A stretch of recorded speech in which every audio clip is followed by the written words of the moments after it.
So what was going on with all that? Durk told me to do that. Durk told you to do that? Yeah. Okay. She texted me, shit. Told me I was cool. Shit, I went and took the picture, shit. I left. Well, Lil Durk came out and said he's not dissing the dead anymore. Yeah. Do you think that that's something he's serious about? I don't know, I'm gonna call him. I'm gonna ask him. FBG and OTF have a pretty long and crazy history. They've been bitter rivals for as long as pretty much anyone can remember, and that continues to this day. A big part of the feud is just that the two groups belong to bigger gangs, which have always had issues with each other. The Black Disciples and the Gangster Disciples were once part of a bigger gang, but ever since the split, stuff's been a mess. Recently, this whole war has been getting hotter because Durk is going at it with some members of FBG and his music. But who's FBG? And why do they have issues with Durk specifically? Well, Durk doesn't come from O Block specifically, but he's from BD territory and has always rocked with that affiliation. He would collaborate with a lot of dudes from O Block and 600 both musically and on the streets. But one of the biggest rival sets was nearby, and they were neck and neck for power with O Block. A lot of members of FBG, also known as Flyboy Gang, are members of the GDs. The main faction is a group of people known as the St. Lawrence Boys, which is now known as Tuka Gang after his death. If that name sounds familiar, it should. It's a name that a lot of members of O Block and other BD sets use. King Von might just be the most famous using the name. Now that we have some of that sorted out, who is FBG Duck and why is he important to this situation? First of all, FBG Duck was already a known entity when he was born. He had a huge family, and a lot of them were also members of GD. Pretty much everyone knew about him when he was growing up. He also consistently got into street fights as a teen, even before he really got into the streets. It wasn't long before Duck found himself involved in some pretty heavy stuff. When he was about 13 years of age, his good friend Tuka passed away. Tuka had some beef with some members of TYMB and dissed them in some songs. And unfortunately, that didn't work out too well for him. On January 12th of 2011, Tuka was chilling at a bus stop and a member of TYMB asked him what time it was, and when Tuka looked down at his watch, another member of TYMB took the shot. A lot of others will also claim that O Block was responsible. Either way, both groups definitely had a motive after all the disses. To make matters worse, Chief Keef popularized talking about smoking on Tuka. As sad as this was, FBG Duck's life really only gets more tragic from here. After Tuka died, FBG Duck made it his mission to diss the ops as much as possible in his music, regardless of the consequences. It turns out this only served to fan the flames. Duck released a few tracks, and E-Day came back to send some disses of his own. While this was going on, it became clear that these tracks were more than just talk. On September 16th, Stephen McGee, a member of the 600 set, was out walking. A dude passing by on a bike let him know there were some guys with guns behind him. After that, a couple of men popped out of a nearby alleyway and fired off a few rounds at McGee. He was rushed to the hospital, but unfortunately,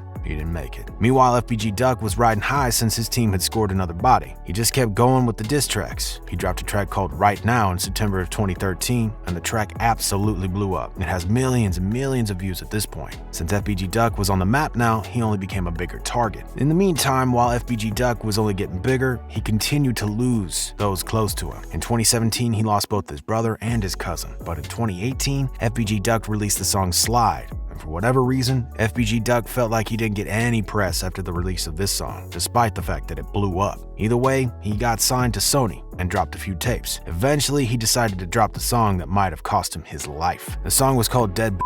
If you can't already guess what the song is about, it's about all the dead ops. Here's just a short list of all the people mentioned in the song. We got T-Roy, Odie, who O Block's named after, J-Money, Lil Boo, Sharoid, Lil Steve, Baldy, D-Thang, and Ketta. Obviously, all the O Block and the 600 BDs didn't like that at all. So about a month later, FBG Duck ended up paying for it. In August of 2020, Duck got taken out in the middle of the day. Duck was shopping in the Gold Coast, which is one of the nicer neighborhoods in Chicago. At some point, though, he noticed that the ops were tailing him and had figured out exactly where he was. From here, he asked if he was able to go back into the store to hide, but the staff member at the shop refused. It seems that since a bunch of fans had seen Duck, they tried to get some pictures, and that's what tipped the ops off. After we was done shopping, 4 ops got out of 2 cars and finally got Duck. So what does this whole beef have to do with Lil Durk? Well, of course, Durk has always been about his gang. That's just what he does. He doesn't rap about clothes or cars as much as other rappers because he's got other priorities. Durk has also been beefing with FBG Duck for as long as anyone can remember, even going as far as releasing a track called Should've Ducked. So recently, Lil Durk released a track talking about his old ops, and for good reason. Sounds like his old ops and his new ops are trying to link up in some way or another. The track is called Computer Murderers. Durk doesn't really go too heavy into names here because he doesn't usually go out of his way to speak on the dead, but he does mention FBG Wooski. Wooski was attending a friend's funeral back in the day when he sustained a wound from a round to the head. However, he survived and is alive and kicking today. Durk explains in the track that since Wooski didn't die, he's allowed to say whatever he wants to about him. Then he makes fun of him for his NBA YoungBoy cosign by saying, "How you let a vouch for you who just got out the feds?" He also calls out FBG Cash for posing next to a mural of King Von that was added to O Block a little bit ago. There's also a lot of backlash about the mural because a lot of people thought it was glamorizing gang violence, but in reality, it's just a nice memorial.